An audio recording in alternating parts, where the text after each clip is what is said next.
Hello and welcome. My name is Darren Hardy. Bonjour et bienvenue, je m'appelle Darren Hardy et je suis l'éditeur du magazine Success. Tout d'abord, je tiens à vous féliciter. Si vous écoutez cet enregistrement audio, cela signifie que vous avez fait le premier pas vers un avenir meilleur. Vous avez décidé de devenir un entrepreneur. Alors, bravo! Lorsque j'ai demandé à Donald Trump quelle était la clé de la richesse, il m'a répondu avoir sa propre entreprise. Maintenant, je sais que vous êtes peut-être en train de douter, inquiet, vous demandant si c'est vraiment pour vous. Vous pensez probablement « Ai-je pris la bonne décision? Est-ce vraiment pour moi ?» Bien sûr, cela a peut-être marché pour d'autres, mais je ne suis pas sûr de pouvoir le faire. Vous pensez peut-être « Je ne suis pas comme lui ou comme elle. Je n'ai pas les compétences. Je ne connais pas les bonnes personnes. Je n'ai pas le temps. » etc., etc. Sachez simplement que ce sont des pensées tout à fait naturelles. Tout le monde ressent la même chose au tout début. Durant cet enregistrement audio, je vais atténuer chacune de vos inquiétudes et vous donner les compétences et le bon état d'esprit pour rencontrer un succès phénoménal en tant qu'entrepreneur. Je vais vous raconter un secret sur les personnes qui ont le mieux réussi dans le monde. Premièrement, ils ont tous un jour été une nouvelle personne, exactement comme vous, démarrant tout juste. Et deuxièmement, ils ont tous été nerveux, inquiets, si ce n'est pas totalement effrayés et terrifiés au début. Et oui, cela inclut Richard Branson, Donald J. Trump, le docteur Mehmet Oz, Maria Shriver, Tony Hawk, Anthony Hopkins et bien d'autres encore que j'ai eu la chance de rencontrer et interviewer. Alors, vous êtes en bonne compagnie. Et si vous ressentez l'un de ces sentiments, sachez que c'est normal et que cela fait partie du processus. Cela disparaîtra bientôt. Mais je veux aussi vous avertir, lorsque vous ressentez ce genre de sentiments, il est possible que votre esprit commence à vous jouer des tours pour, entre guillemets, vous protéger. Il commencera à inventer toutes sortes de choses qui ne vont pas, que ce soit votre affaire, les gens ou les circonstances et situations, dans le but d'apporter une justification solide au motif qui vous fera décider de ne pas vous lancer dans votre entreprise. Alors s'il vous plaît, écoutez mon avertissement, car cela va arriver. Mais maintenant, vous pouvez repérer cette tactique cachée de votre esprit et l'empêcher de vous faire mettre de côté les rêves et objectifs que vous avez pour votre vie. Rassurez-vous en sachant ceci. L'activité pour laquelle vous avez signé, des milliers de gens l'ont déjà fait et ont rencontré le succès, avec moins de préparation ou de bagages que vous. Aucune excuse formulée par votre esprit n'est valable. Ce ne sont que des tactiques de protection causées par la peur, n'y succombez pas. Et encore une fois, bienvenue dans votre passion future d'entrepreneur. J'ai hâte que, d'ici 3 à 5 ans, vous regardiez en arrière et disiez « Je me rappelle bien de mes débuts, ce que je ressentais et les batailles que j'ai dû combattre dans ma tête. Mais bon sang, je suis bien content de l'avoir fait. Regardez ma maison, ma famille, mon style de vie, ces photos de nos nombreuses vacances. Regardez à quel point mes enfants réussissent, à quel point je peux soutenir mon église, mes amis et ma famille. Je suis vraiment heureux de m'être motivé lors de ces premiers jours pendant que je faisais la transition. » Et c'est ce que je veux vous aider à faire la transition. La transition vers un état d'esprit d'entrepreneur. Parlons d'abord des variables impliquées dans la réussite de l'entreprise que vous avez décidé de rejoindre. Avant que je ne commence quoi que ce soit, j'aimerais évaluer tous les facteurs de succès variables. Qu'est-ce qui sépare une personne qui pourrait réussir d'une personne qui ne le pourrait pas? Quels sont le ou les facteurs qui font la différence? Il y en a 4. Évaluons-les ensemble. L'un d'entre eux est la société et sa direction. Est-ce que la société que vous avez rejointe a une politique et des procédures différentes pour les diplômes d'université que pour ceux qui n'ont jamais fini l'école? Les femmes reçoivent-elles des encouragements spéciaux que les hommes n'ont pas? Les jeunes gens sont-ils liés par des termes et conditions différents des personnes plus âgées? Non? Dans ce cas, la société est la même pour tous. Donc ce n'est pas une variable. Qu'en est-il des produits et services? Est-ce qu'ils envoient des produits différents dans les quartiers riches et les quartiers pauvres? Est-ce qu'ils offrent des produits VIP disponibles exclusivement sur la base de votre statut social, vos connexions politiques ou vos origines familiales? Si chacun travaille avec les mêmes produits et services, alors ce n'est pas non plus une variable de différenciation. Ok, alors qu'en est-il du plan de compensation? On devrait sûrement y trouver des inégalités, n'est-ce pas? Est-ce qu'il y a un plan de progression plus rapide pour les blondes que les brunes? Est-ce qu'il y a des bonus versés aux hommes que les femmes n'ont pas? Et qu'en est-il des personnes plus âgées, avec des familles? Est-ce qu'ils sont payés plus que les jeunes personnes célibataires, toutes juste sorties de l'université? Non. Alors, ça n'est pas fantastique? C'est véritablement le super employeur offrant l'égalité professionnelle. La situation est équitable pour tous, chacun travaille avec les exactes mêmes variables. Et puisque la société est déjà couronnée de succès, les produits se vendent déjà et le plan de compensation rémunère déjà des personnes avec un montant excessif d'argent. Aucun de ces points ne sont des variables. Ils ont tous été prouvés. Mais alors, quel est le seul facteur inconnu restant ? Il n'y a qu'une chose qui va déterminer votre réussite ou votre échec dans cette affaire. Il n'y a qu'une chose qui va déterminer le niveau de succès que vous rencontrerez dans cette affaire. Et c'est vous. Vous êtes le facteur inconnu. Et c'est ce à quoi sert cet enregistrement audio. Je veux vous aider à travailler sur vous-même pour faire la transition, développer l'état d'esprit d'un entrepreneur, devenir la personne que vous avez besoin de devenir dans le but d'atteindre le succès que vous cherchez en possédant votre propre affaire. Un niveau de réussite si important en fait que vous n'avez peut-être même pas osé le penser possible pour vous-même. Avant que nous passions au travail difficile de comment travailler sur vous-même, nous devons aborder vos motivations profondes. Nous devons aborder votre pourquoi. Voici ce que je suis certain de savoir. Sans un pourquoi assez fort, vous ne ferez jamais le comment de ce qu'il faut pour effectuer la transition et réussir dans votre propre entreprise. Dans mon livre « L'effet cumulé », je parle du fait que la volonté de faire quelque chose n'est pas suffisante. Le pouvoir de la volonté va vous faire défaut, comme c'est déjà arrivé auparavant, pour chaque nouveau régime, discipline ou résolution que vous vous êtes fixé. Ce dont vous avez besoin maintenant est du pouvoir du pourquoi. Vous avez besoin du pouvoir du pourquoi pour effectuer le changement et devenir un entrepreneur. Voici pourquoi. Le pouvoir de votre pourquoi est ce qui va vous faire continuer à travers les moments difficiles, exténuants, banals et laborieux. Tous les moyens de réussir, les comment sont dépourvus de sens et paraissent insurmontables tant que votre pourquoi n'est pas assez fort. Tant que vous ne déterminerez pas vos motivations et désirs, vous abandonnerez tout nouveau chemin que vous prenez pour une vie meilleure. Si votre pourquoi, votre désir n'est pas assez important, si la détermination de votre engagement n'est pas assez forte, alors vous finirez comme toute personne qui commence un nouveau régime ou signe pour une nouvelle opportunité d'affaires et abandonne trop vite, retournant aux insatisfactions de son ancienne vie. Ne laissez pas cela vous arriver. Laissez-moi faire une analogie pour vous aider à comprendre le concept. Imaginez que je mette une planche de 10 mètres de long et 30 cm de large sur le sol et vous dise « Si vous marchez sur toute la longueur de la planche, je vous donne 20 €. Le feriez-vous ? Bien sûr, c'est 20 € facilement gagnés. Mais que se passerait-il si je prenais cette même planche et en fasse un pont entre les toits de 2 bâtiments de 100 étages ? Et si je vous offre toujours 20 € pour marcher sur cette planche, le feriez-vous ? Vous me répondriez probablement « Aucune chance ». Cependant, imaginez que vos enfants soient sur le toit du bâtiment opposé et que ce bâtiment soit en feu. Les flammes les entourent et si vous ne traversez pas pour les sauver, ils périront certainement. Marcheriez-vous sur la planche maintenant ? Vous le feriez immédiatement, sans vous poser de questions, avec ou sans les 20 €. Maintenant, qu'est-ce qui fait que la première fois que je vous ai demandé de traverser sur la planche du haut des bâtiments, vous avez refusé, alors que la deuxième fois, vous n'avez pas hésité ? Les risques et les dangers étaient les mêmes. Qu'est-ce qui a changé ? Votre pourquoi a changé. La raison pour laquelle vous vouliez le faire. Vous voyez, lorsque la raison ou le pourquoi est assez important, alors vous êtes prêt à accomplir presque n'importe quel comment. Pour véritablement enflammer votre potentiel créatif et votre volonté intérieure, vous devez regarder plus loin que la motivation par des buts financiers et matériels. Ce n'est pas que ces motivations soient mauvaises, en fait, elles sont très bien. Je suis moi-même un amateur de belles choses, mais l'aspect matériel ne peut pas convaincre votre cœur, votre âme et vos tripes de rejoindre la bataille. Cette passion doit venir d'un endroit plus profond. Alors, la première chose que je peux vous défier de faire est de découvrir votre pourquoi. Pourquoi voulez-vous être un entrepreneur ? Pourquoi voulez-vous gagner plus d'argent ? Est-ce pour envoyer vos enfants dans les meilleures universités à travers le monde ? Est-ce pour aider votre église ? Est-ce pour acheter une maison à vos parents pour qu'ils n'aient plus à s'inquiéter de leur avenir financier ? Voulez-vous voyager ? Ne devoir rien à personne ? Avoir une indépendance financière totale et la paix d'esprit ? Pourquoi êtes-vous prêt à vous battre, à travailler jour et nuit ?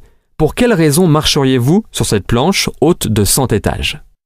Ce que vous cherchez à révéler en vous est votre passion. À mon avis, et c'est aussi l'avis d'un grand nombre d'hommes et femmes d'affaires, les plus prospères sur la planète, c'est la découverte la plus importante que vous pouvez faire à propos de vous, la découverte de votre passion personnelle. Cela sera le carburant de votre moteur entrepreneurial. Cela insufflera de la vie dans vos buts, rêves et ambitions. Bien, maintenant que nous savons que c'est votre pourquoi qui propulsera votre moteur et que c'est la force émotionnelle de votre passion qui alimentera votre moteur au fur et à mesure que vous avancerez, Je dois vous aider à éviter ce que j'appelle les 5 pièges cachés de la création d'entreprise. Alors je vais vous indiquer ces 5 pièges et vous faire réaliser le changement de mentalité nécessaire pour ne pas y tomber.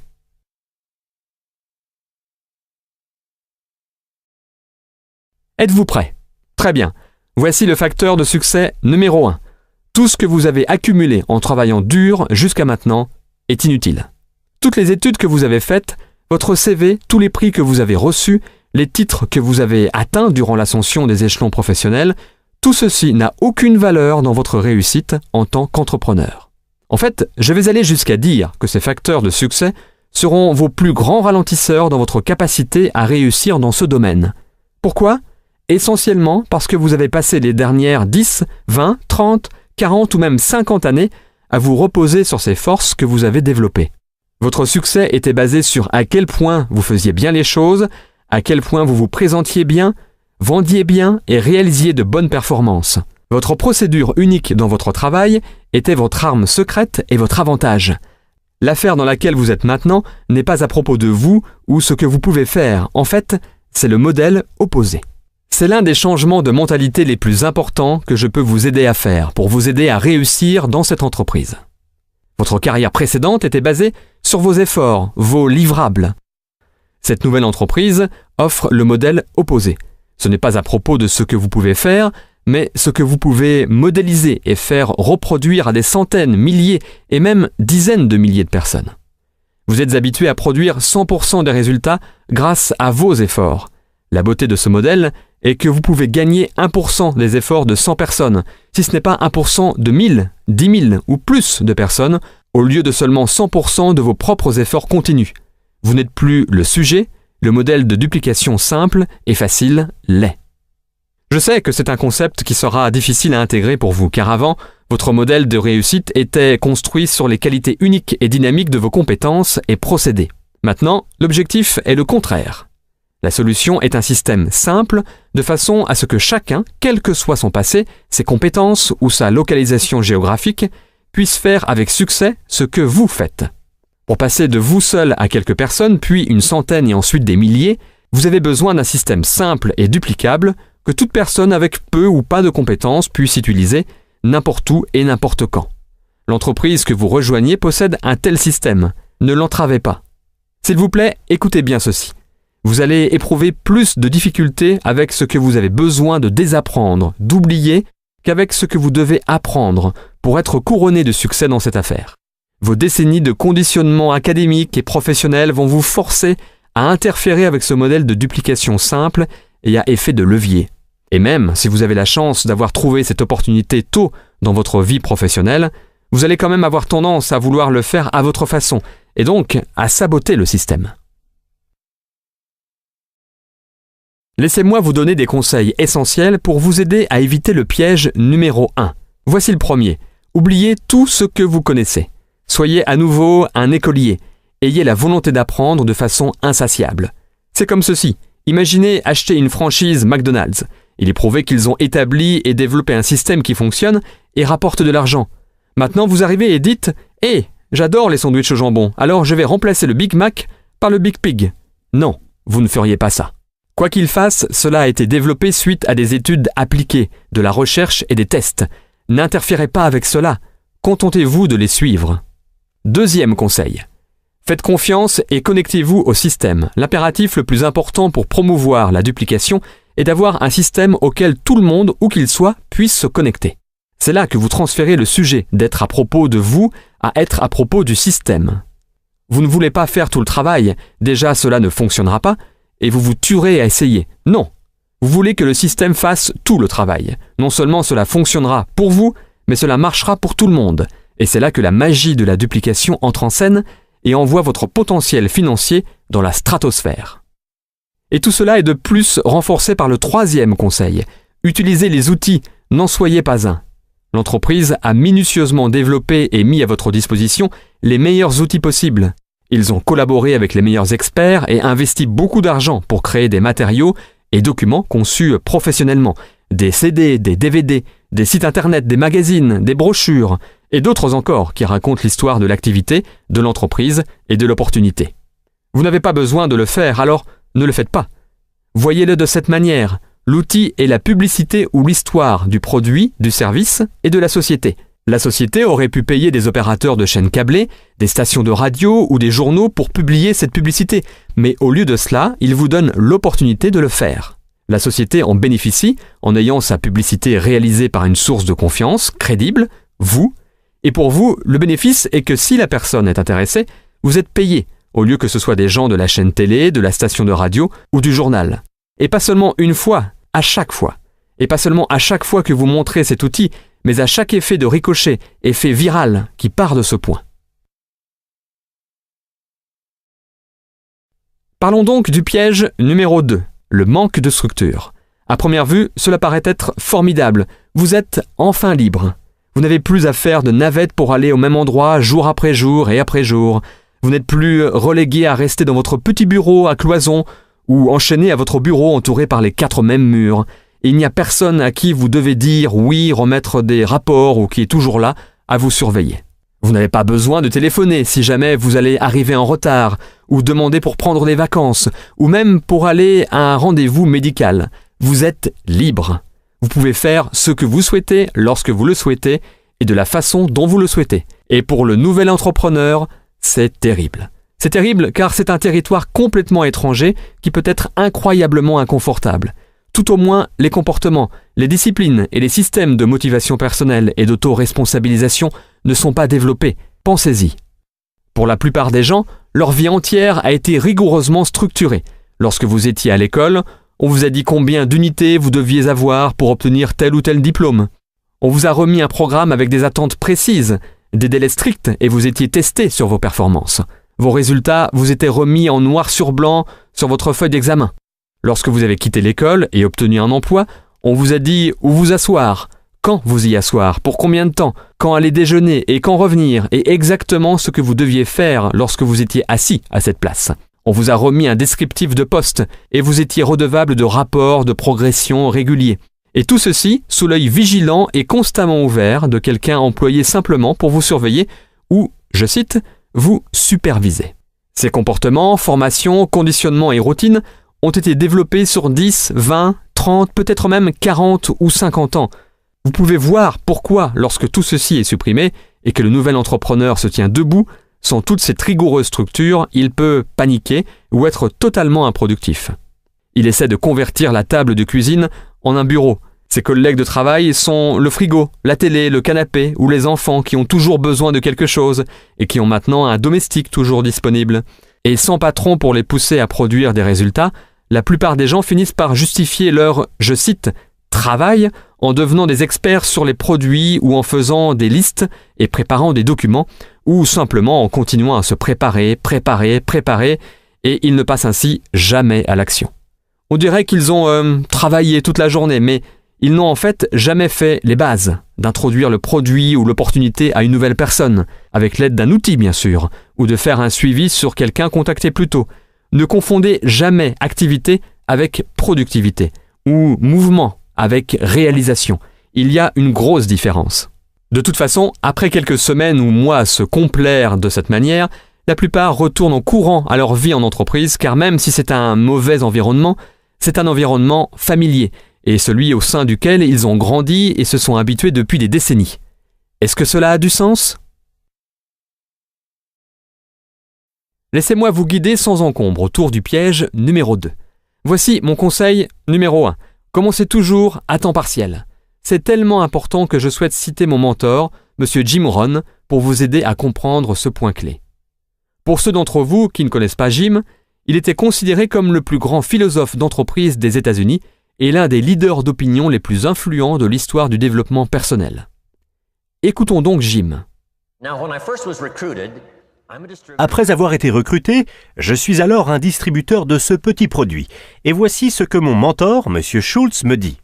Il me dit « Monsieur Rohn, vous pouvez commencer à travailler pour cette affaire miracle à temps partiel. Vous n'avez pas à le faire à temps complet. Vous pouvez commencer quelques heures par semaine. » Et il ajoute « Si vous consacrez pour commencer, disons, 10, 12 ou 15 heures par semaine et que vous commencez à faire un profit, alors vous pouvez dorénavant dire « Je travaille à temps plein dans mon emploi et à temps partiel sur ma fortune. » car les profits mènent à la fortune. Je fus totalement enthousiasmé par cette philosophie. Je travaille à temps plein sur mon emploi, mais maintenant, je travaille à temps partiel sur ma fortune. J'avais trouvé un moyen de non seulement gagner ma vie, mais, vous n'allez pas le croire, faire fortune. Pouvez-vous imaginer ce que cela fait de se lever le matin pour aller travailler sur sa fortune ? Ne pas aller au boulot pour payer son loyer, ce qui est ok, mais avoir la chance d'aller travailler pour faire fortune. Alors je me suis dit, à l'heure actuelle, je travaille à temps partiel sur ma fortune et j'ai un emploi à temps plein. Mais je ne vais pas attendre longtemps avant de travailler à temps plein pour faire fortune. Pouvez-vous imaginer ce que ma vie va être ? Maintenant, je vais vous dire quel était mon premier but lorsque j'ai commencé. C'était que je voulais que le montant du profit que je faisais à temps partiel soit égal au montant de mon salaire d'employé à temps plein. Cela s'appelle la magie du temps partiel. C'est exaltant pour les gens de commencer à travailler pour leur propre affaire, même à temps partiel, car cela signifie que vous travaillez à la réalisation de profits. Et cela ne prend pas beaucoup de temps. Si vous vous concentrez vraiment pendant ces 10, 12 ou 15 heures par semaine, cela ne sera pas long. Si vous le faites comme il faut et apprenez certaines des compétences dont je vais vous parler, cela ne sera pas long avant que vous ne gagniez autant à temps partiel en travaillant à faire fortune qu'à temps complet dans votre emploi. C'est ce que j'ai fait en moins de 6 mois. Maintenant, j'ai une fantastique proposition à vous faire. J'ai trouvé un moyen, à temps partiel, de travailler pour faire fortune et je gagne autant d'argent que ce que je suis payé dans mon emploi à temps plein. Vous voulez entendre mon histoire ? Ce fut incroyable. Je vais vous faire part de mon deuxième but maintenant. De me faire 2 fois plus d'argent à temps partiel en travaillant à faire ma fortune que ce que je gagnais dans mon emploi à temps plein. Et je l'ai atteint en moins d'1 an. À temps partiel, en travaillant à faire fortune, je gagnais le double de ce que je gagnais à temps plein. Maintenant, j'ai une fantastique invitation. J'ai trouvé un moyen, grâce à une opportunité unique, de travailler à temps partiel à faire fortune et je gagne maintenant 2 fois plus qu'en étant employé à temps plein. Vous voulez entendre mon histoire ? Est-ce que vous pensez que quelqu'un va répondre « Non, je m'en fous de ton histoire ». Bien sûr que non. Toutes les personnes à qui je l'ai dit m'ont répondu « Waouh, oui, mais qu'est-ce que tu fais ?» Je réponds alors « Je suis content que tu poses la question, laisse-moi te raconter ». Lorsque j'ai commencé à gagner le double en travaillant à temps partiel que dans mon emploi à temps complet, je me suis trouvé face à un dilemme. Je ne voulais pas le faire à temps plein. Et pourquoi ne pas passer à temps plein ? La raison était que je ne voulais pas perdre mon histoire éblouissante. Elle était tellement forte, avec un tel impact. Personne ne pouvait résister à l'invitation d'au moins y jeter un œil. Je ne voulais pas l'abandonner. Alors, je m'y suis accroché pour je ne sais pas combien de temps, jusqu'à ce que cela soit, vous savez, quasiment insensé. Et j'ai finalement, à contre-cœur, abandonné mon emploi à temps plein. Mais maintenant, vous pouvez imaginer le plaisir et l'excitation de commencer à travailler à temps complet sur ma fortune. C'était incroyable. Mais je veux que vous le notiez, la magie du temps partiel. Que faut-il pour vraiment changer le style de vie d'une personne ? Pas tant que ça. 1 000 € de plus par mois, je vous le dis, changerait déjà énormément le style de vie de la plupart des gens. Et c'est pourquoi le temps partiel a autant de valeur, car il peut rapidement changer le style de vie de quelqu'un. Et voici ce que le changement de style vous apporte aussi. C'est un super outil de recrutement. L'un des plus grands attraits qui vous aide à recruter est l'argent que vous vous faites à temps partiel. Quelqu'un m'a dit « Vous êtes parti 3 fois en vacances cette année ?» J'ai répondu « Oui, j'ai une petite activité complémentaire quelques heures par semaine. » Il m'a alors bien sûr demandé « Qu'est-ce que tu fais ? Vous avez acheté 2 nouvelles voitures. » On vous demande « Tu les as achetées pour toi et ta femme ? Comment tu as fait ?» Je réponds « Oui, j'ai une petite activité complémentaire quelques heures par semaine. » Vos enfants ont tous de nouveaux vêtements. Et oui, tout ceci arrive. Qu'est-ce que c'est en fait ? 1 000 € de plus par mois. Vous voyez, 1 000 € par mois à temps plein, personne ne veut écouter votre histoire. 1 000 € par mois à temps partiel, cela commence à changer votre style de vie et les gens veulent écouter votre histoire. Donc, la clé est le temps partiel. La magie et l'attrait du temps partiel vous offrent une invitation classique pour que quelqu'un souhaite savoir ce que vous faites, qui change votre vie. Bon, dans cet excellent contexte, laissez-moi vous donner quelques conseils de plus pour vous aider à vous organiser pour le succès alors que vous commencez. Suggestion numéro 2. Faites une réunion de famille. Faites adhérer votre famille entière à votre vision, vos objectifs et les avantages à réussir dans votre nouvelle aventure en tant qu'entrepreneur. Expliquez-leur les bienfaits dont votre famille va bénéficier grâce aux revenus supplémentaires et à la liberté dans votre mode de vie. Expliquez comment cela a un impact sur les espoirs, les envies et les désirs de chacun. Vos premiers recrues dans votre nouvelle affaire doivent être votre famille proche. Ils n'ont pas à être dans l'affaire avec vous, mais ils doivent vous soutenir de toutes les manières possibles dans votre entreprise. Vous devez être embarqués dans cette entreprise tous ensemble pour pouvoir composer avec les exigences du reste de la vie et garder votre attention concentrée sur la construction de votre nouvelle affaire. Vous allez devoir leur expliquer les sacrifices à faire à court terme, nécessaires pour, par la suite, obtenir les récompenses que tout le monde recherche. Expliquez que vous allez devoir y consacrer du temps, que vous allez peut-être louper des événements, ne pas rentrer tôt certains soirs, et annoncer les limites que vous allez devoir mettre en place dans la maison lorsque vous serez en train, entre guillemets, d'arroser votre nouvel arbre de l'argent. Suggestion numéro 3. Fixez vos limites. Créez votre système. Choisissez un endroit précis chez vous où vous travaillerez sur votre entreprise. Ne le faites que dans cet endroit, de façon à ce que cela n'envahisse pas votre maison, et de façon à ce que lorsque vous y êtes, vous pouvez vous concentrer et demander à votre famille de ne pas vous y déranger. Mettez en place des heures fixes. C'est particulièrement important car vous montez votre affaire en parallèle de votre emploi à temps plein. Ayez un agenda et bloquez-vous des moments clés pendant la semaine. Notez les heures des réunions locales, des conférences téléphoniques et formations. Notez lorsque vous aurez des réunions autour d'un café ou au moment du déjeuner avec des prospects ou des nouvelles recrues. Réservez-vous du temps pour passer des appels de prospection et de suivi. Organisez simplement les heures auxquelles vous travaillerez sur votre affaire. Et maintenant, j'ai une autre importante suggestion pour vous. Protégez ces tranches de temps. Travaillez pendant celles-ci comme si votre vie en dépendait. Votre vie future en dépend. Soyez ferme dans votre décision de respecter ces horaires et maximisez votre productivité durant ces périodes que vous vous êtes allouées. Et, tout aussi important, lorsque ce n'est pas l'heure de travailler sur votre affaire, ne le faites pas. Le seul moyen par lequel vous arriverez à soutenir vos efforts sur une longue période de temps est si vous maintenez aussi le reste de votre vie au cours de ce processus. Si cela devient trop pesant, alors vous ne serez pas capable de continuer et vous finirez par abandonner bien avant que la magie de l'effet cumulé de vos efforts constants n'ait fait effet. Bien, passons donc à la suggestion numéro 4. Planifiez votre parcours. Fixez vos buts. Nous avons parlé de trouver votre principale motivation et du pouvoir de découvrir votre pourquoi. Maintenant, nous devons mettre en place un plan pour vous aider à réaliser ces objectifs et diriger cette grande passion que vous avez. Chaque fois que l'on me demande quelle unique compétence j'attribuerai à toutes les réussites que j'ai eues dans ma vie, voici ce que je réponds. Apprendre à fixer de grands objectifs, s'y tenir et les réaliser. L'atteinte d'objectifs est une forme d'art.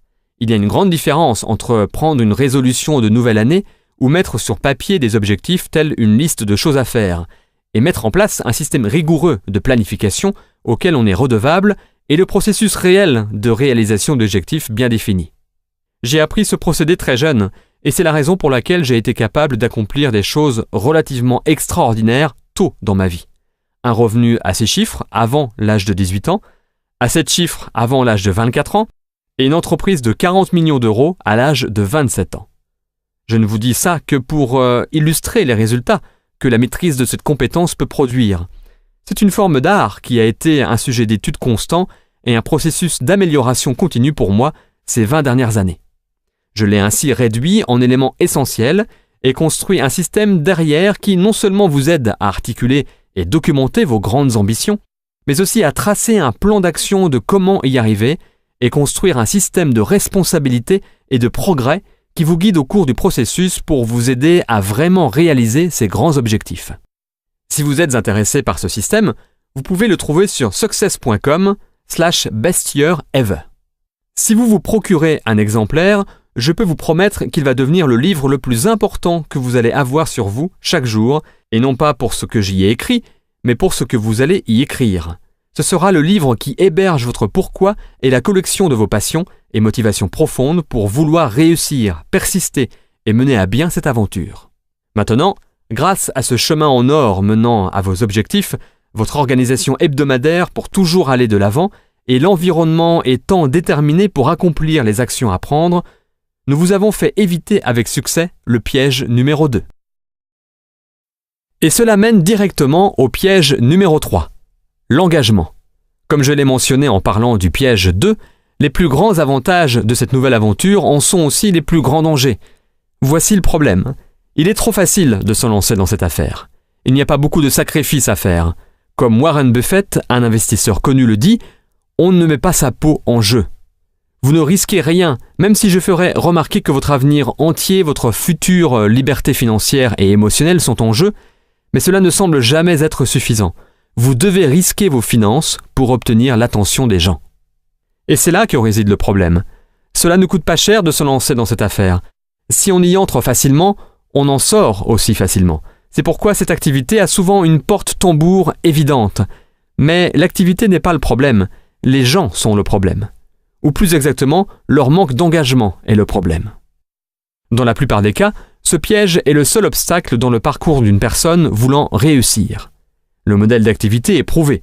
Il a déjà fonctionné pour des milliers de personnes. Le fonctionnement réel de l'activité est d'une facilité ridicule. Cela ne nécessite ni éducation antérieure, ni expérience, ni formation, ni compétences, ni quoi que ce soit. Tout ce que ce modèle nécessite est un engagement à le mener à bien jusqu'à ce qu'il fonctionne et de continuer vos efforts jusqu'à ce que l'effet cumulé se déclenche, ce qui mettra en route la machine à argent.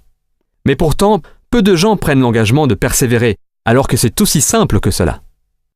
La meilleure définition de engagement que j'ai entendue jusqu'à présent est « l'engagement est de faire la chose que vous avez dit que vous alliez faire, bien après que le sentiment ressenti lorsque vous l'avez dit vous ait quitté ».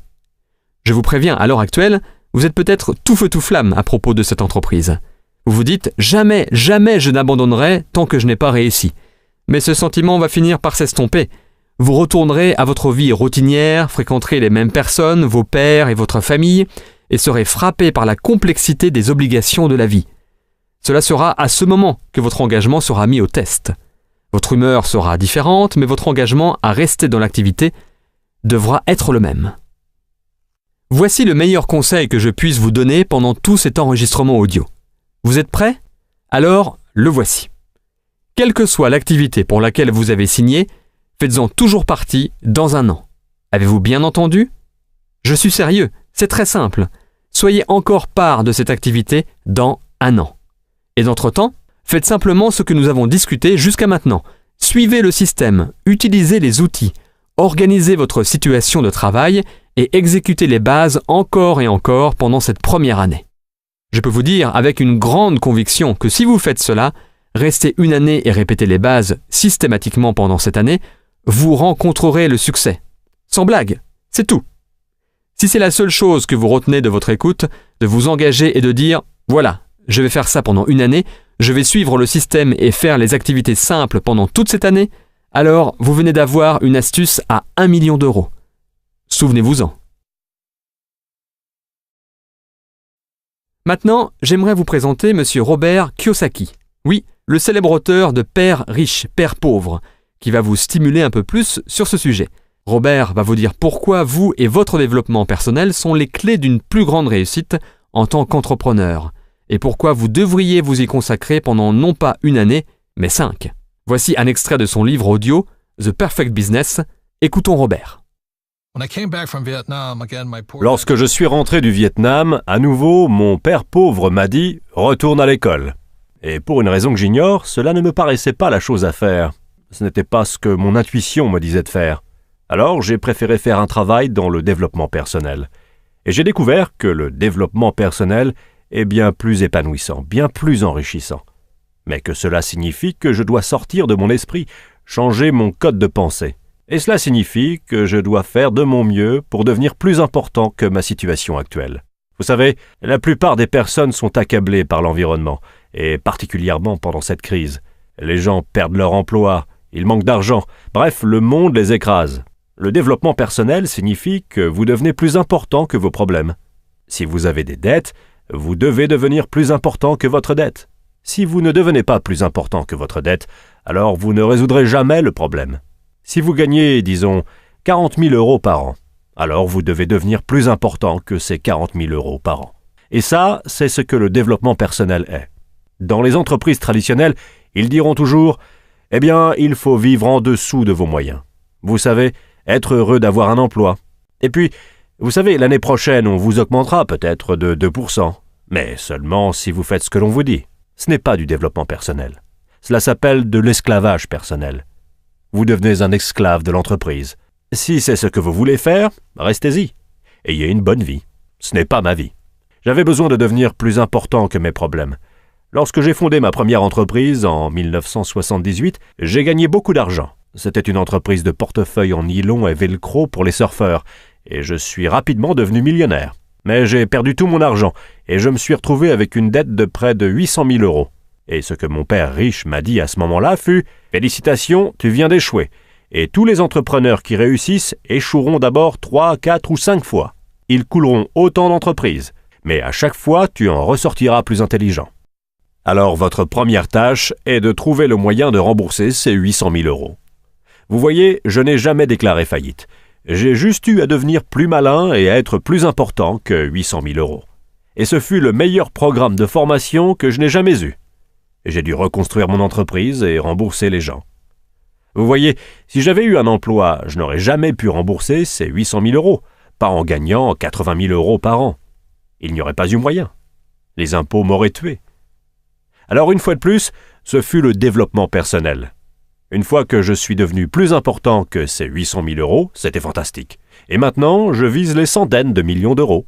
Le développement personnel est donc simplement le fait de devenir plus important que vos problèmes. Le seul problème est que vous faites face à des problèmes plus importants. Et aujourd'hui, le défi est devenu de définir l'importance de mes problèmes pour pouvoir ensuite les résoudre. La plupart des gens abandonnent face à leurs problèmes. Ils se sentent plus petits que leurs problèmes, et c'est là où la vie s'arrête pour eux. Ainsi, l'une des principales raisons pour lesquelles je recommande le marketing de réseau, c'est parce que c'est un programme de développement personnel. Vous savez, vous ne rejoignez pas la société et devenez riche la semaine d'après. Si vous rejoignez une société de marketing de réseau, je vous recommande fortement de vous dire que vous vous y engagez pour 5 ans. Je vais tenter le coup pour au moins 5 ans. Car que ce soit en marketing de réseau, foot ou baseball ou quoi que ce soit, les lâcheurs ne gagnent jamais. Et la plupart des gens, lorsque les choses se gâtent et que les problèmes deviennent insurmontables, eh bien, ils abandonnent. Et c'est pourquoi ils ne réussiront jamais dans la vie. Le marketing de réseau est véritablement un groupe de soutien composé de personnes qui vous souhaitent le meilleur. Mais vous avez aussi à donner le meilleur de vous-même. Et c'est pourquoi je vous dis de considérer un engagement de 5 ans et de faire de votre mieux pendant ces 5 ans. Je peux presque vous assurer que si vous le faites, si vous donnez le meilleur de vous-même pendant 5 ans, vous serez un être humain totalement différent à la fin de cette période. Voilà, j'espère que vous avez compris le point clé. Considérez l'affaire comme une affaire sérieuse et vous serez récompensé. Contrairement à la plupart des affaires, elle a la capacité de vous récompenser. Laissez-moi vous donner un dernier avertissement concernant le piège numéro 3 et l'engagement. Soyez patient. Donnez-vous du temps et donnez du temps au processus. Comme toute grande entreprise, cela prend du temps pour bien la cerner, devenir compétent dans son domaine et que vous en récoltiez les fruits. Particulièrement dans cette activité, car c'est un modèle à effet de levier, ce qui signifie que vous gagnez 1% des efforts de 100 personnes au lieu de 100% de vos propres efforts. Il y a une masse critique qui doit être développée. Cette affaire est l'exemple ultime de l'effet cumulé que vous savez maintenant être le titre de mon premier livre. Dans ce livre, j'utilise comme exemple un centime cumulé, un centime qui double chaque jour pendant 31 jours. Lorsque le centime commence à se cumuler, à se multiplier, il n'est que de 2 centimes le 2e jour, puis 4 centimes le 3e jour. En continuant comme ça jusqu'au 10e jour, il n'est que de 5 € et 12 centimes. Alors imaginez que ce soit vos mois dans l'affaire. Cela fait maintenant 10 mois que vous vous êtes lancé et vous avez un revenu de 5 € et 12 centimes. Est-ce que vous avez l'impression que cela ne marche pas ? On pourrait effectivement le croire, mais ce que vous ne savez pas, c'est que vous avez initié l'effet cumulé. Si vous restez fidèle à votre engagement, vous verrez jusqu'au bout du 20e jour, le centime s'élève à 5 242 €. Toujours pas une fortune, mais si vous continuez avec patience, régularité et engagement, au bout du 31e jour, ce centime cumulé sera alors devenu 10 727 418 €. Ce qu'il est important de comprendre est que le calcul effectué entre le jour 1 et 2, et entre le jour 30 et 31, et entre tous les autres jours, est exactement le même. Mais vous ne pouvez voir la magie de la croissance exponentielle qu'à partir du moment où elle a atteint sa masse critique. C'est exactement ce dont vous allez faire l'expérience en construisant votre affaire. Et vous allez devoir avoir la volonté de continuer, en ayant la foi en ce principe, en sachant que même si les résultats ne sont pas visibles, l'effet cumulé est en cours. Et si vous vous y engagez constamment et assez longtemps, la récompense sera astronomique. C'est pourquoi je vous demande simplement de vous engager à être toujours là dans 1 an, de répéter les principes simples fondamentaux pendant cette période, car vous allez avoir l'impression que cela ne marche pas. Mais si vous continuez, l'effet cumulé va finalement faire son effet, et avant que vous ne vous en rendiez compte, votre récompense a été multipliée bien plus que vous ne l'aviez imaginé. Tout ceci nous amène directement au prochain piège, car comme vous avancez durant cette première année, sans forcément voir de résultats, vous êtes un peu vulnérable et cette prochaine difficulté peut vraiment vous prendre au dépourvu. Piège numéro 4. L'image de soi.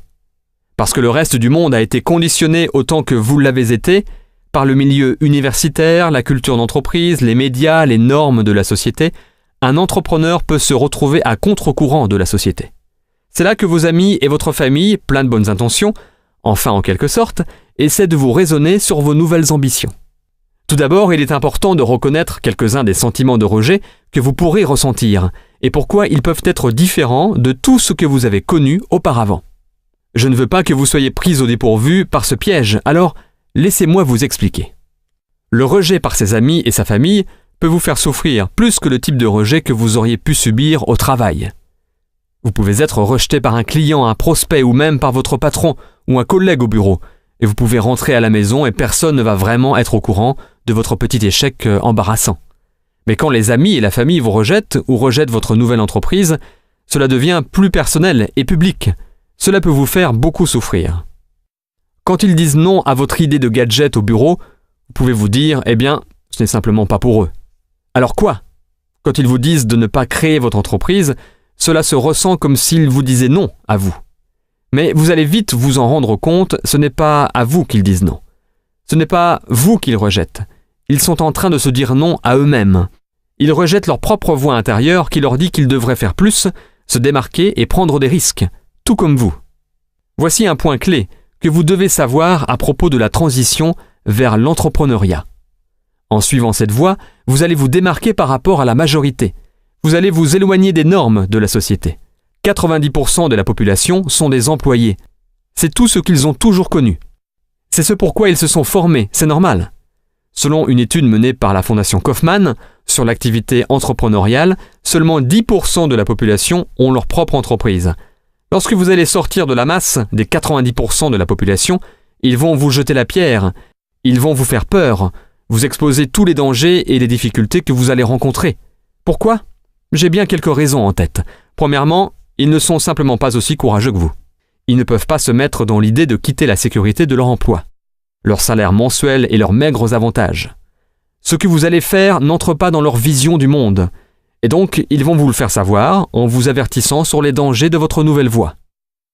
Aimez-les quand même, mais ne les laissez pas vous entraîner à nouveau dans la médiocrité. Il y a cette histoire au sujet d'une espèce de crabe qui ne peut pas être attrapée. Cette espèce est agile et assez futée pour s'échapper de n'importe quel piège à crabe. Et pourtant, ces crabes sont capturés par des milliers de personnes chaque jour à cause d'une caractéristique humaine qu'ils possèdent. Le piège est une cage grillagée avec un trou au sommet. L'appât est placé dans la cage et la cage est ensuite plongée dans l'eau. Un premier crabe s'approche, entre dans la cage et commence à grignoter l'appât. Un second crabe vient le rejoindre, puis un troisième. Et c'est la fête aux crabes, miam! Cependant, à la fin, l'appât a été entièrement mangé. Les crabes pourraient facilement grimper sur le côté de la cage et passer à travers le trou, mais ils n'en font rien, ils restent dans la cage. D'autres crabes arrivent et se joignent à eux, et ce, longtemps après que l'appât ait été entièrement mangé. Si l'un des crabes se rend compte qu'il n'y a plus aucune raison de rester dans la cage et tente de s'enfuir, les autres crabes vont se liguer contre lui et l'empêcher de sortir. Ils vont sans cesse le faire tomber du côté de la cage. S'il persiste, les autres vont lui arracher ses pinces pour l'empêcher de grimper. S'il persiste encore, ils vont le tuer. Les crabes, par la force de la majorité, restent ensemble dans la cage. La cage est hissée et c'est l'heure du dîner sur la jetée. La principale différence entre ces crabes et les êtres humains est que les crabes vivent dans l'eau alors que les êtres humains vivent sur Terre. Quiconque a un rêve, un de ceux qui pourraient le sortir de ce qu'il associe à un piège, doit se méfier des autres habitants de ce même piège. Maintenant, les crabes humains n'ont pas pour habitude d'utiliser la force physique. Même s'ils ne sont certainement pas au-dessus de la violence, ils n'en ont généralement pas besoin. Ils ont des méthodes plus efficaces telles que les insinuations, le doute, les railleries, les moqueries, les sarcasmes, le mépris, les ricanements, le dénigrement, l'humiliation, les taquineries, le mensonge et des dizaines d'autres tactiques qu'ils utiliseront pour vous retirer vos pinces ou détruire vos rêves. Méfiez-vous des crabes autour de vous, satisfaits de rester dans le piège et voulant vous garder avec eux. Deuxièmement, vous leur renvoyez une mauvaise image d'eux-mêmes. Vous êtes comme un miroir géant pour eux et vos actions sont reflétées vers eux. Ils savent qu'ils devraient faire ce que vous êtes en train de faire, mais ils ont peur. Ce que vous faites leur renvoie une mauvaise image d'eux-mêmes parce qu'ils ne sont pas en train de faire ce qu'ils devraient. Au lieu de faire comme vous, il est plus facile pour eux de se moquer de vous, d'essayer de vous convaincre que ce que vous faites est stupide, idiot, mauvais ou fou, dans l'espoir que vous abandonnerez et que vous reviendrez avec eux, la majorité, de telle sorte qu'ils n'auront plus à vous voir et à se sentir mal dans leur peau. Il est important de réaliser que leurs commentaires en disent plus long sur eux-mêmes et sur leurs peurs faisant surface due au fait que vous sortiez de la masse que sur vous et ce que vous faites. Aimez-les quand même, mais ne les laissez pas vous entraîner à nouveau dans la médiocrité. Un collègue dans une précédente entreprise que j'avais créée m'a parlé d'un article qu'il a lu il y a quelque temps. Cette réalité a changé ma vision de l'importance de l'opinion des autres. Cet article dévoile que lors d'un enterrement, une moyenne d'environ 10 personnes pleurera. J'ai pensé, quoi ? Vous voulez dire que je peux travailler dur toute ma vie en essayant de satisfaire les autres et qu'à la fin seulement 10 personnes pleureront ? Cela devient pire. L'article révèle que la première chose qui déterminera le nombre de personnes qui viendront au lieu de sépulture, cimetière ou crématorium, avec le cortège funèbre, est le temps qu'il fera dehors. Il a été constaté que s'il pleut, plus de 50% n'iront pas au cimetière. J'ai trouvé cela horrible en fait. Ce n'est pas la façon dont vous vivez votre vie qui sera le facteur numéro 1 déterminant, mais le temps qu'il fera dehors. Quand j'ai entendu ça, ma vision tout entière sur le fait de vivre pour obtenir l'approbation ou les faveurs des gens a changé. À ce moment précis, je ne me suis plus soucié de ce que les gens pouvaient penser de moi et s'ils m'approuvaient ou approuvaient ce que j'étais en train de faire. Leur rejet n'avait plus aucun pouvoir, en particulier si je pensais qu'ils ne feraient même pas partie des 10 personnes qui pleureraient. Plusieurs fois avant d'appeler un prospect ou suite à un rejet de sa part, je me demandais « Est-ce que cette personne pleurerait à mon enterrement ?» Et la plupart du temps, la réponse était « Je doute qu'il traverse même la rue pour y aller. Pourquoi je me soucie de ce qu'il pense alors ?» C'est une manière très libératrice d'y penser. Et la vérité est que nous passons trop de temps de notre vie à s'inquiéter sur le fait d'être rejetés par les autres alors que ces personnes ne viendraient même pas à votre enterrement. Et même s'ils viennent, ils ne pleureront probablement pas. Et s'ils viennent et qu'il pleut, ils vont probablement abandonner le cortège funèbre aussi. Je vous laisse prendre conscience de cette réjouissante perspective. Ne laissez pas les gens qui n'ont pas d'importance être importants. Et ensuite, il y a l'excellent conseil de notre ami John Addison. Ne jamais accepter les conseils de personnes qui ont plus foiré que vous. C'est une bonne philosophie de vie à suivre. Steve Jobs a dit quelque chose de très beau dans son discours d'ouverture à la promotion de diplômés de 2005 de l'université de Stanford, qui était tout juste 1 an après qu'il ait été diagnostiqué avec un cancer du pancréas et qu'on lui avait donné 3 à 6 mois à vivre, délai qu'il a dépassé bien sûr. Permettez-moi de vous le répéter ici, citation. Votre temps est limité, alors ne le perdez pas à vivre la vie de quelqu'un d'autre. Ne soyez pas prisonnier du dogme, ce qui consiste à vivre d'après les réflexions d'autres personnes. Ne laissez pas les opinions des autres étouffer votre voix intérieure, cœur et intuition. Quelque part, ils savent déjà ce que vous voulez réellement devenir. Et cela nous amène gracieusement à notre dernier piège potentiel. Et c'est donc le piège numéro 5. Le produit que vous allez vraiment partager, c'est vous. C'est une importante distinction à comprendre. Vous voyez, quand vous êtes à votre travail, vous accomplissez une tâche. Cela peut être programmateur informatique, directeur marketing, directeur des systèmes ou ingénieur réseau, peu importe. Quand vous entrez dans votre monde du marketing, l'idée qui est en fait une idée fausse est que vous devez mettre en avant le produit ou le service de l'entreprise ou l'opportunité d'affaires ou la liberté financière ou la santé ou l'espoir ou plein d'autres choses encore. Mais ce que vous devez réellement mettre en avant, c'est vous. Et c'est une réalité effrayante pour la plupart des gens. Vous voyez, dans le monde de la présentation de produits et plus particulièrement dans le monde du recrutement, vous êtes dans un monde d'attraction. Lorsque vous parlez aux gens de ce super produit ou de cette super opportunité, ils vous regardent plus qu'ils ne vous écoutent. et il se demande « Est-ce que je veux ce que cette personne a ? Est-ce que je veux être comme cette personne ? Est-ce que je veux me présenter comme cette personne se présente à moi ? Est-ce que je veux que mes amis et ma famille me voient comme je vois cette personne ? » À ce moment, vous êtes le panneau d'affichage, la brochure et le poster de ce produit et de son entreprise. À quoi l'entreprise ressemble si vous vous regardez dans le miroir ? La réponse à cette question est ce que vous voulez constamment améliorer. Vous voyez, ce n'est pas ce que vous dites qui donne du pouvoir et de l'influence à vos mots, c'est qui vous êtes derrière ces mots qui leur donne du pouvoir.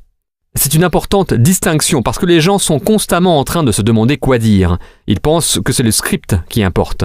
Ce que vous dites a en fait très peu à voir avec votre capacité à influencer et séduire. Permettez-moi de vous donner un exemple parfait. Le plus grand recruteur dans le monde a eu l'un des pires scripts imaginables.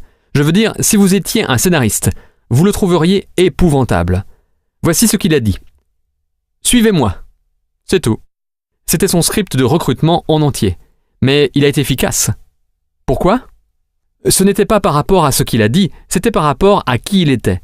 Son nom était Jésus de Nazareth. Et sa réputation était bien plus importante que les mots qu'il a employés. Pensez-y un instant. C'est vrai aussi pour vous. Il y a des personnes dans ma vie qui, si elles m'appelaient et me disaient « suis-moi », je les suivrais sans poser de questions. J'ai confiance en qui elles sont à ce point-là. Et puis, il y a d'autres personnes dans ma vie qui, peu importe ce qu'elles disent, elles pourraient me faire la plus brillante, divertissante, émotionnelle, psychologique et virtuellement stimulante présentation imaginable, qu'il n'y aurait aucune chance que je les suive. Je suis sûr que vous connaissez aussi des personnes comme ça. C'est pour cela que votre développement personnel est aussi crucial dans la réussite de la création de votre entreprise. Un des jours qui a changé ma vie fut un jour de novembre 1994. J'étais à un séminaire et ce jour-là, j'ai rencontré un homme qui allait devenir mon mentor, Monsieur Jim Rohn. Je n'étais même pas là pour écouter ou rencontrer Jim. J'étais là pour rencontrer les sponsors du séminaire, mais je devais attendre que ce dernier se termine. Donc, je me suis assis et j'ai écouté cet homme grisonnant et élancé, avec la plus fascinante voix que j'avais jamais entendue, donner sa conférence sur les clés de la réussite. Ce qu'il disait me captivait. Jim Rohn demanda à l'auditoire « Combien de personnes veulent plus ?» J'ai pensé « Oui, moi je veux plus. » Succès, argent, un corps plus beau, plus de compagnie, etc. J'attendais les instructions sur comment faire pour avoir tout ça. À cette période de ma vie, j'avais expérimenté un peu de succès déjà, mais je l'avais connu grâce à une force pure et brutale. J'ai été agressif, j'ai travaillé, j'ai échoué, mais j'ai persisté pour que chacun se rende compte de mes accomplissements. J'ai réussi en travaillant. Mais ce que Jim a dit après allait multiplier mes revenus, mes objectifs et mes résultats. Et ce n'était pas en travaillant plus. Jim continua. Si vous voulez avoir plus, vous devez devenir plus. Il a dit, le succès n'est pas un processus basé sur le fait de faire. Il s'agit d'un processus basé sur le fait de devenir. Ce que vous faites, ce que vous poursuivez, vous échappera. C'est comme chasser des papillons. Le succès est quelque chose que vous attirez de par la personne que vous devenez. J'ai pensé, waouh, c'était la première fois que j'entendais cette perspective pleine de perspicacité et de sagesse. Jim continua, pour que les choses s'améliorent, vous devez vous améliorer. Pour que les choses changent, vous devez changer. Et lorsque vous changez, tout change pour vous. Waouh! Ce fut les clés du royaume pour moi, et ce qui m'entraîna dans un voyage sans fin pour un développement personnel constant. Et il avait raison. L'année suivante, j'ai triplé mes revenus et atteint un revenu à 7 chiffres par an. Et dans les 4 ans qui ont suivi, mon travail ne fut pas différent, mais la manière dont je le faisais l'était. Et c'est ce qui a fait toute la différence du monde. Je vous invite à un tel voyage. Le voyage pour un développement personnel permanent. Si vous voulez plus dans la vie, c'est la voie royale pour y parvenir. Comme Jim Rohn a dit, vous voulez travailler plus sur vous-même que vous ne le faites pour votre job. Dans ce cas-là, vous voulez travailler plus dur sur vous-même que pour votre entreprise. En fait, votre entreprise, c'est vous. Le plus vous grandissez, le plus votre entreprise grandira. Donc quand il s'agit de l'endroit où vous devez focaliser votre développement personnel et ce qui sera responsable de votre succès en tant qu'entrepreneur, la clé est d'entretenir, de cultiver et de faire fortifier constamment votre attitude positive. J'espère que vous saisissez ce point essentiel. Au-delà de ce qu'il faut dire, ce qu'il faut faire, ce qu'il faut apprendre, ce que vous savez ou ne savez pas, rien de tout cela n'est aussi important que de se focaliser sur le développement et l'amélioration de votre attitude positive. C'est ce qui sépare les gens super performants que nous idéalisons tous du reste. Au-delà de tous les autres critères, c'est leur attitude qui les distingue et qui vous distinguera aussi. Donc je vous entends déjà dire « D'accord Darren, j'ai compris. Mais comment fais-tu cela ? Comment peux-tu sans cesse renforcer ton attitude positive ? Comment fais-tu pour travailler sur ton développement personnel ? » Eh bien, permettez-moi de vous donner un plan simple. Votre plan de développement personnel peut être aussi simple que lire 10 pages d'un bon livre par jour. Peut-être seulement 5 pages lorsque vous vous levez le matin et 5 pages juste avant d'aller vous coucher. Oh, et cela pourrait être aussi 10 pages d'un magazine sur le succès, si vous voyez ce que je veux dire. Cela va vous être bien plus bénéfique que de lire à propos de ce qui ne va pas, ce qui est tragique ou dangereux dans le monde, en lisant le journal quand vous vous levez ou en regardant le journal télévisé juste avant d'aller vous coucher. Deuxièmement, écoutez un CD éducatif pendant 30 minutes par jour. Vous pouvez le faire pendant que vous conduisez, quand vos mains sont occupées, mais que votre esprit est libre. Je peux vous le dire, ma voiture ne démarre pas sans 2 choses. De l'essence et une collection toujours présente de CD éducatifs que j'écoute en conduisant un peu partout. Dans notre société, nous parcourons en moyenne 12 000 km par an. C'est plus de 300 heures de temps d'écoute. Brian Tracy m'a appris très tôt dans la vie comment transformer ma voiture en une salle de classe mobile. Il a expliqué que si vous écoutez un CD éducatif en conduisant, cela équivaut chaque année à 2 semestres d'un diplôme d'études supérieures. Vous vous rendez compte ? Dans le temps que vous passez à conduire, vous pourriez obtenir un doctorat en management, vente, création de richesses, relations ou n'importe quel programme audio auquel vous vous inscrivez. Maintenant, je vous recommande vivement le CD qui est fourni gratuitement dans chaque numéro du magazine Success. Et pourrais-je être l'ambassadeur du magazine Success et ne pas vous le recommander chaudement ? Bien sûr que non. De plus, nous offrons des résumés de livres sur le succès qui exposent les meilleures idées de 3 des meilleurs livres dans le domaine de la réussite personnelle accélérée. Chaque exemplaire est aussi réalisé en format audio afin que vous puissiez l'écouter dans votre voiture. Laissez-moi vous expliquer plus en détail pourquoi l'exposition régulière à un contenu positif, stimulant et éducatif est cruciale dans votre transition vers une mentalité d'entrepreneur. Il est important de comprendre comment votre esprit fonctionne. Pour comprendre simplement, notre esprit fonctionne comme un ordinateur. Les ordinateurs sont des systèmes complexes, mais la manière dont ils fonctionnent est assez simple. Ce que vous mettez dedans est ce qu'il en ressort. Il ne juge ou ne discrimine pas. Il agit simplement en fonction de ce que vous avez mis dedans. C'est aussi comme cela que l'esprit fonctionne. Il ne juge ou ne discrimine pas l'information que vous lui avez donnée. Il agit simplement sur ce que vous avez mis dedans. Je suis sûr que vous avez entendu parler du proverbe « données inexactes, résultats erronés ». C'est vrai pour la programmation informatique et pour l'information qui vous permet de programmer votre esprit. Voici comment le processus de création fonctionne. Vous obtenez dans la vie ce que vous y créez. C'est simple à comprendre. Nous sommes des êtres humains créatifs et productifs. Notre vie résulte de ce que nous avons créé. Donc, qu'est-ce qui génère ce processus de création ? Vous créez ce à quoi vous vous attendez. Je suis sûr que vous avez dû entendre parler de l'adage qui dit que les attentes se manifestent en création. Ce que vous souhaitez qu'il arrive est ce que votre capacité créative va produire. Donc, qu'est-ce qui génère vos souhaits ? Vous souhaitez ce à quoi vous pensez. C'est pourquoi tous les livres légendaires de développement personnel ont focalisé sur cette façon de penser. Des livres comme « Réfléchissez et devenez riche »,« Le pouvoir de la pensée positive »,« La magie de voir grand »,« L'homme est le reflet de ses pensées », etc. Tous ces livres expliquent comment vos pensées finissent par contrôler tous les résultats de votre vie. Ce que vous pensez se produit. Cependant, je cours toujours après la question la plus profonde. Si ce sont nos pensées qui génèrent nos souhaits, qui eux-mêmes génèrent nos créations, qui eux-mêmes génèrent nos résultats dans la vie, qu'est-ce qui contrôle nos pensées ? Cela semble par conséquent la question essentielle, pas vrai ? Et la réponse est simple. Quelles que soient les données que nous donnons à nos oreilles et à nos yeux, c'est ce qui va mettre en route tout ce processus de création. Vous voyez, votre esprit est comme un verre vide. Il accueillera tout ce que vous lui donnerez.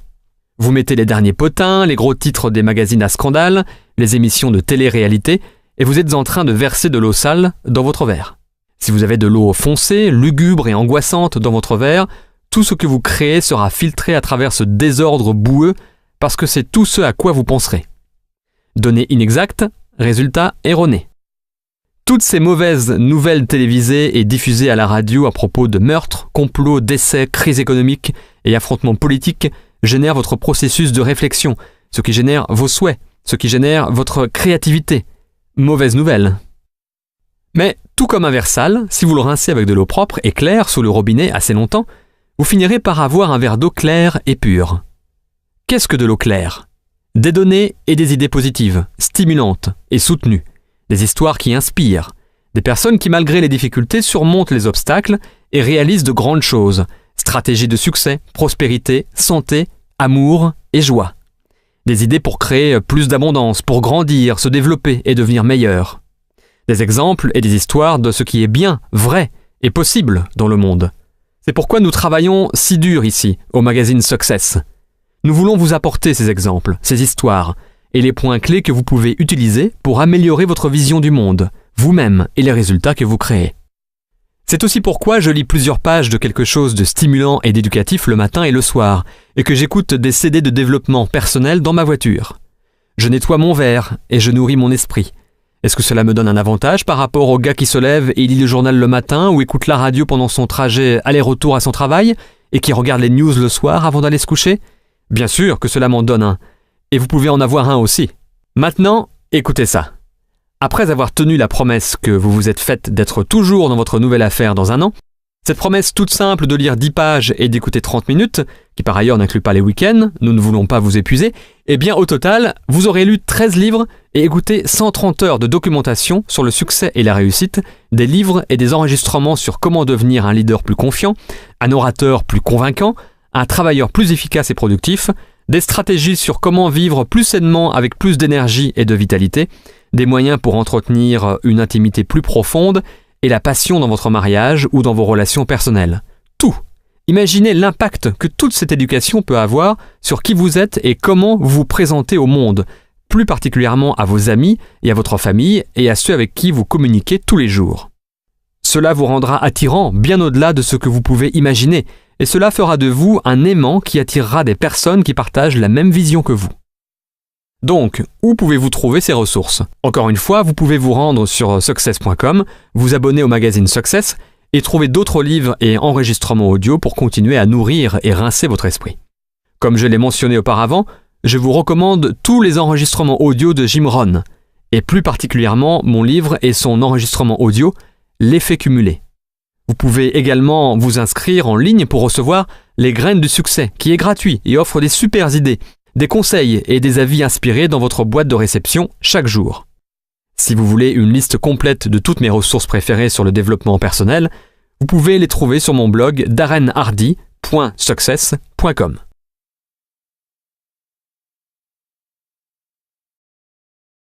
Maintenant, je peux vous laisser méditer sur 2 suggestions finales qui compléteront votre transition vers l'entrepreneuriat. Numéro 1, faites-le maintenant. Un voyage de 1000 km commence par un seul pas. La peur empêche les gens d'agir et d'aller de l'avant. Leur esprit invente un millier d'excuses pour expliquer pourquoi ils ne sont pas prêts. Je commencerai lundi, j'ai besoin de faire ma liste, j'ai besoin de faire mes cartes de visite avant, j'ai besoin d'aller m'acheter une nouvelle mallette, porte-documents ou de coller les images sur mon tableau de visualisation d'abord. Ne vous laissez pas sombrer dans cette paralysie. Trop de gens sont en proie au syndrome de préparer, être prêt et finalement, ils n'agissent jamais. Pour être honnête, l'étape la plus difficile à franchir dans ce voyage de 1000 km est la première. Surmontez cette peur en la franchissant vite, sans même y penser. Simplement, mettez votre corps en avant et sans en prendre conscience, votre pied droit se posera devant vous et empêchera votre chute. Ensuite, sans hésitation, mettez votre corps en avant une fois de plus et votre pied gauche surgira pour vous rattraper. Mais ne vous arrêtez pas là. Vous commencez à bouger, mettez votre corps en avant une fois encore et waouh, votre pied droit est encore là. C'est un miracle. Même si vous trébuchez et tombez, au moins, vous avez avancé. Vous avez accompli le plus dur dans ce voyage de 1000 km. Vous avez commencé. Vous souvenez-vous de vos cours de physique ? La loi sur l'inertie de Newton, oui ? Un corps au repos tend à rester au repos à moins qu'il ne soit sollicité par une force externe et déséquilibrée ? Eh bien, faites en sorte que cette force externe soit votre propre force mentale qui oblige votre corps à avancer. Je vous promets que vos pieds vous empêcheront de chuter. Maintenant, la seconde loi de Newton entre en jeu. Un corps en mouvement tend à rester en mouvement. Et oui, vous avez réussi où 90% des gens échouent. Commencez. Napoléon Hill a une fois demandé à son auditoire quel est le nombre moyen de fois qu'une personne essaie d'accomplir un objectif avant qu'elle n'abandonne. Après que son auditoire ait essayé de deviner plusieurs fois, il donnera la réponse. Moins d'une fois. La plupart des gens abandonnent avant même d'avoir essayé. Même s'ils veulent améliorer leur vie, augmenter leur salaire, accomplir plus, la plupart des gens répondent avec « je ne peux pas dans leur tête et abandonnent avant même d'avoir essayé. Donc, avant que votre bonne volonté ne disparaisse, agissez immédiatement. Il faut commencer quand les émotions sont élevées et les intentions fortes. Maintenant est le moment. Jim Rohn a écrit « Sans un sentiment d'urgence, le désir perd de sa valeur. Il est maintenant temps d'agir. » Non, je suis sérieux. Maintenant. Pas la semaine prochaine, demain ou même un peu plus tard aujourd'hui. Quand vous aurez fini d'écouter cet enregistrement, je veux que vous agissiez. Prenez le produit et partagez-le avec 3 personnes maintenant. Utilisez n'importe quel support. Un enregistrement, un DVD, un magazine, une conférence téléphonique, une conversation enregistrée en ligne, un site internet, peu importe, et montrez-le à 3 personnes aujourd'hui. Je vous entends déjà dire « Mais je ne suis pas prêt, je ne sais pas encore ce que je veux faire ». C'est super, en fait, bien souvent, c'est le meilleur moment pour sauter en plein dans l'action. Pourquoi ? Parce que vous pouvez dire honnêtement et ouvertement « Un de mes amis m'a montré ce produit, je l'ai essayé et je l'ai trouvé incroyable. Vous devriez l'essayer. » Et ils demanderont « Eh bien, qu'est-ce qu'il y a dedans et comment ça marche ?» Vous pouvez dire « Je ne sais pas vraiment en fait. Tout ce que je sais, c'est que ça a marché pour moi. Essayez-le par vous-même. » Ou vous pouvez dire « Un de mes amis est très enthousiaste à propos de cette nouvelle idée d'affaires. Je pense que je vais essayer aussi. » Je ne peux pas vraiment expliquer ce que c'est, mais c'est sur cet enregistrement audio, ce DVD, ce site internet, ou dans ce magazine, peu importe. À l'heure actuelle, l'ignorance est réellement un avantage. Utilisez-la pendant que vous pouvez. J'aime le principe qui enseigne que les chaînes lourdes de l'inquiétude sont toujours forgées dans le temps libre. Agissez-vous pour que vous puissiez voir le succès vite. Alors permettez-moi de vous donner une méthode contre-intuitive qui permet d'accéder au succès rapidement. Échouez beaucoup et vite. Monsieur Watson, l'ancien président d'IBM, a dit « La clé de la réussite réside dans l'échec massif. Si vous voulez plus de succès, doublez votre taux d'échec. » C'est l'une des premières philosophies du succès que l'on m'a enseignée. Grâce à elle, j'ai gagné des millions au cours des années et maintenant, je vous l'enseigne. Définissez votre objectif non pas par le nombre de personnes que vous persuaderez d'acheter votre produit ou de rejoindre votre affaire. Faites de votre objectif le nombre de personnes qui vont vous dire non. Faites du non votre objectif. Pourquoi ? Eh bien, Monsieur Watson vient de vous le dire. C'est la clé du succès. Donc en faisant du non votre objectif, non seulement vous approuverez le fait que les personnes vous disent non, quand ils le font, mais au contraire, vous êtes heureux qu'ils le fassent. Vous n'êtes pas triste. Vous avez franchi un pas de plus vers l'accomplissement de votre objectif. Cet état d'esprit à 180 degrés aura des conséquences miraculeuses dans votre façon d'avancer, de comprendre et d'accepter la rejection et l'échec. Vous allez maintenant le visualiser en tant que progrès plutôt qu'échec. Vous allez ressentir la victoire plutôt que la défaite. Vous allez le chercher plutôt que d'essayer de l'éviter. En fin de compte, c'est juste un jeu de chiffres. Je veux que vous vous rappeliez de tout ça au cours de votre voyage de création de votre nouvelle entreprise. Certains vous diront « oui », d'autres « non ». Alors quoi ? Suivant, il suffit de s'adresser à la prochaine personne. Je vais vous mettre au défi de réaliser ceci comme votre premier objectif. Maintenant, c'est un gros objectif, donc je veux que vous soyez prêts. Vous pouvez le diviser en 2 ou en 4 si vous voulez seulement la moitié ou le quart de succès. Mais si vous voulez vraiment briser l'inertie, ne vous défilez pas à la ligne de départ, mais au contraire, enjambez-la. Je vous mets au défi de faire ça. Êtes-vous prêts ? Très bien. Allez trouver 10 personnes qui vous diront non dans les 7 prochains jours. Cela peut être non merci, pas moyen, vous avez perdu la tête, c'est non, ou simplement non. Mais les peut-être ne comptent pas. Pour réussir votre objectif, vous devez obtenir 10 non, fermes et certains. Faites ce que Jim Rohn a dit. Conviez-les à être l'un des 7 sur 10 qui vous disent non. Comme ça, vous pouvez garder la loi de probabilité, la loi des moyennes en mouvement. Donc pour faire ça, je suppose que vous allez devoir vous présenter à environ 30 personnes dans les 7 prochains jours, car 20 d'entre elles seront toujours en train de bavasser alors que vous effectuerez le processus de suivi. Vos présentations doivent être de qualité, ce qui implique que vous devez réussir à mettre le produit ou le support dans leurs mains. Un enregistrement, un DVD, un magazine, une conférence téléphonique ou d'autres supports professionnels que l'entreprise vous a fournis. Ensuite, demandez « Voulez-vous l'acheter ?» ou « Voulez-vous avoir ce que je vais avoir ? Je vais vraiment bien réussir, que ce soit avec ou sans vous. Voulez-vous me joindre ou pas ?» C'est tout. Allez chercher 10 personnes qui vous répondront non au cours de ce processus. C'est probable que quelqu'un dise « Oui, je veux ça » ou « Oui, je vous suis ». Mais ce n'est pas l'objectif, juste un bonus intéressant. L'objectif est de récolter 10 non. Très bien, maintenant, faites-le. Cela pourrait être le défi le plus important que vous ayez jamais relevé. Non pas qu'il soit très gros ou même difficile, mais il y a une part de magie incroyable dans le fait d'agir pour soi-même, dans le fait d'avancer et de surmonter assez d'échecs pour remporter assez de victoires et avoir la chance de continuer ainsi chaque jour. Ce processus de commencement pourrait faire la différence dans votre transition vers l'entrepreneuriat, qui dans 1, 2 ou 5 ans pourrait être la raison du pourquoi vous avez un style de vie si abondant, avec une autonomie financière et une liberté de temps, le plaisir de voyager autour du monde et d'apporter une contribution significative à d'autres personnes et organisations dont vous vous souciez. La manière dont cette aventure se terminera pour vous dépend beaucoup de comment elle a commencé. Commencez maintenant.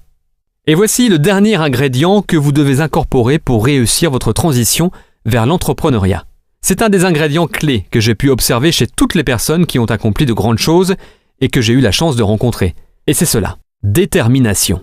J'adore cette citation de Benjamin Disraeli. « Rien ne peut résister à la volonté humaine lorsqu'elle est prête à mettre en jeu jusqu'à son existence pour atteindre son but. » Cela veut simplement dire « je vais le faire ou je vais mourir ». Waouh! Rien ne peut venir entraver votre chemin avec ce genre de conviction. Je veux que vous visualisiez votre nouvelle entreprise, votre nouvelle affaire, comme une montagne dans votre vie, avec une mentalité « ça y est ». Maintenant, quand vous aurez terminé d'écouter cet enregistrement audio et commencerez à parler de votre affaire aux gens, ou leur parler de cette montagne que vous allez escalader, vos amis et votre famille bien intentionnés vont vous dire « Quoi? Tu es fou! Tu ne sais pas comment escalader les montagnes, c'est trop dangereux. Tu devrais rester à ton travail. Tu es chanceux d'avoir un emploi dans ce climat économique.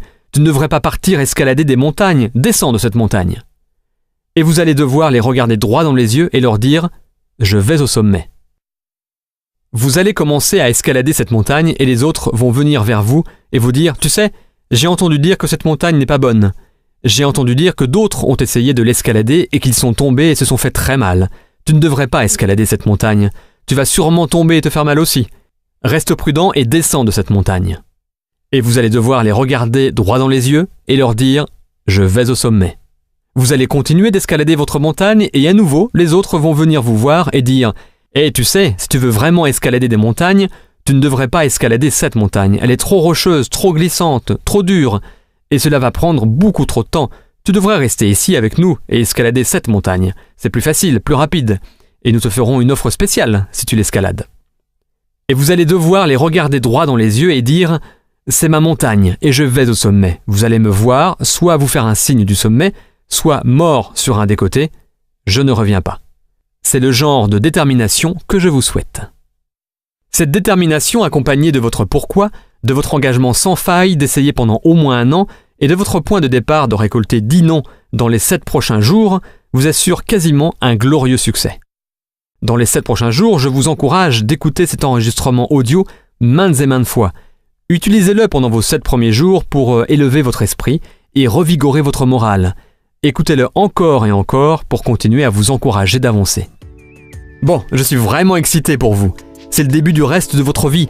Votre décision et maintenant les actions que vous allez mettre en œuvre vont à jamais avoir un impact sur le futur de votre famille. La vie ne sera plus jamais la même à partir d'aujourd'hui. De nombreuses possibilités s'offrent maintenant à vous. Vous pouvez maintenant devenir la personne que vous étiez supposé être et vivre la vie que vous étiez supposé vivre. Je vais vous laisser avec les paroles célèbres d'Henri David Thoreau. Dirigez-vous avec confiance dans la direction de vos rêves. Vivez la vie que vous avez toujours imaginée.